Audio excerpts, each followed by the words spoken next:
Hi, welcome to Farm Living. I'm Jimmy. We're in the kitchen today. We have some exchange students with us today from Spain. Hi. So we have Esther, Teresa, Natalia, and Marta, who have joined us from Madrid. Yes.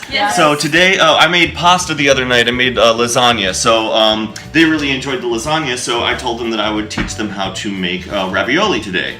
So today we're gonna make some ravioli, some fresh ravioli with stuffed with mozzarella. And you're going to infuse the pasta today with some olive oil. This is olive oil that my daughter got when she was in Madrid. So it's a little, so it's infused with basil, so the pasta will have like a basil flavor to it.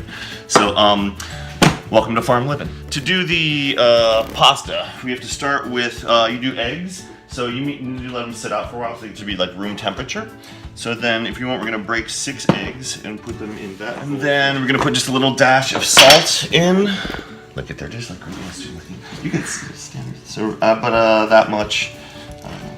And then I put a little bit of the oil in.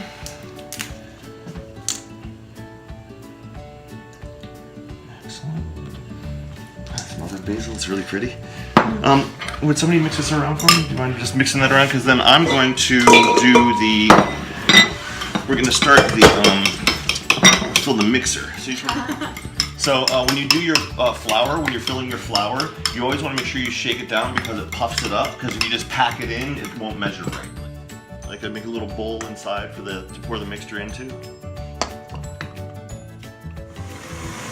So then this is just going to mix around, and I'm going to just keep popping like the flour into it. I'll turn the heater up, and then it's going to run for a few minutes. You don't cook at all? No. How are you going to survive when you go off to school on your own?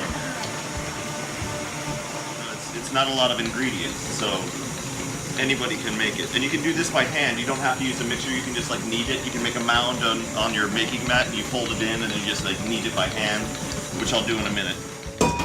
And we're going to take a few minutes and knead this together then. So it's mostly mixed together, but I want to take whatever's left, and we're just going to knead this together. Just press it down. Does anybody want to try kneading with dough? Yeah? So you want to take your palms and press it through. It's hard, yeah? And then flip it over toward you. Yep. And then do it again. Press it down. Yeah. It's hard? Yeah. This is the good workout. So you don't have to get a gym membership. You can just make pasta. Is it still starting to feel firm? Yeah. Yeah? So let's see if it's... Yeah, it's still a little wet inside. Like you can see if you feel it inside. It's still a little wet inside. So you really have to like push it down and get your weight behind it. I really push stretch it. Right? It's because you want to get all the other flour inside so it dries it out some. So it becomes not, you don't want it sticky, you don't want it too wet. You can always dry it out. It's better to have it too wet than too dry because it's hard to add liquid to it. But you can always add more flour to it.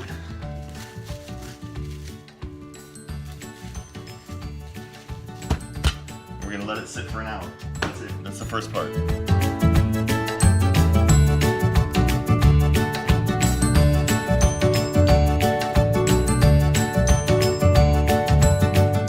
Okay, well we're back from fishing and the girls are all updating. They took pictures of Martha caught the biggest fish. But she caught the biggest fish. But they're all subscribing to my YouTube channel, which you should too. But we're back and we're going to do some more cooking, making some more pasta. So I have taken some basil and some oregano from the garden outside. We're also getting ready. Our pasta is nice and hard and ready to go. We've set up our drying rack and we're gonna put some cornmeal on where'd that cornmeal go? Put a little cornmeal down on our tray so that it does not so the pasta does not stick to it. So I cover this with some cornmeal. Not a lot, just enough to cover the tray, just so it doesn't stick. And you can do this to season to taste. I'm just putting a little bit in for flavor so we have a little bit of fresh herbs. And a little bit of garlic. My ninja.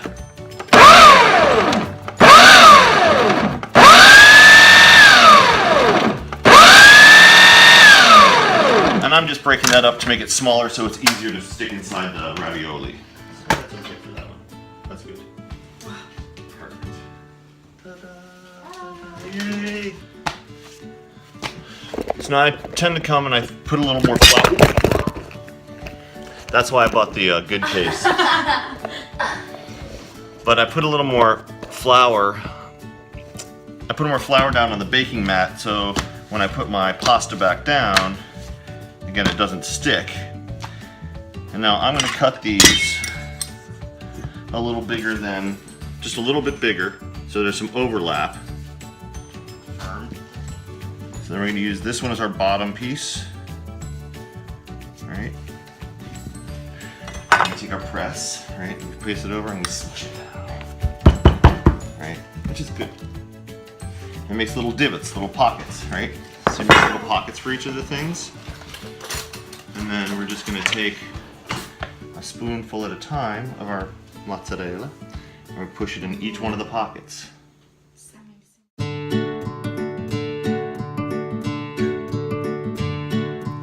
Now you want to move it off of your baking sheet because now we're going to use water and you don't want to get any water on your baking sheet because when it interacts with the flour it becomes super sticky.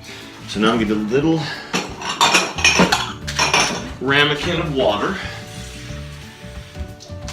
And I'll use this giant basting brush because it's the only one I have. And put water in between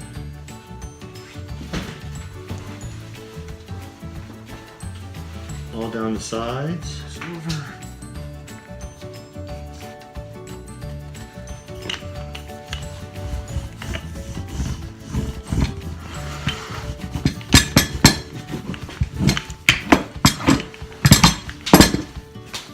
Ah, see?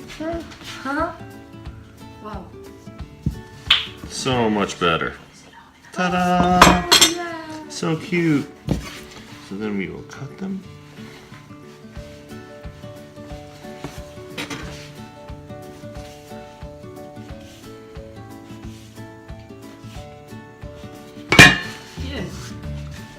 Place them on our tray. If you flash freeze the ravioli for about 20 minutes in the freezer, it makes it easier to work with them when you get to the stage where you're ready to cook. I will get my water, heavily salted water, to a rolling boil, not a heavy rolling boil, a lightly rolling boil, and boil my ravioli for about 3 minutes. I then take them out and put them directly into the sauce in another pan and cook them in the other pan so that they could infuse the sauce flavor into the ravioli as well. The girls really impressed me. They took over the kitchen and together we made a very impressive Italian dinner that night. When you make good food, you make good friends. And we made some good friends today. But for now it's time to say adios to mi amigas Teresa, Natalia, Esther y Marta, who caught the biggest fish. It was lovely teaching you to make pasta today. I hope you take it back with you to Spain. And while you were here, you enjoyed a little farm living.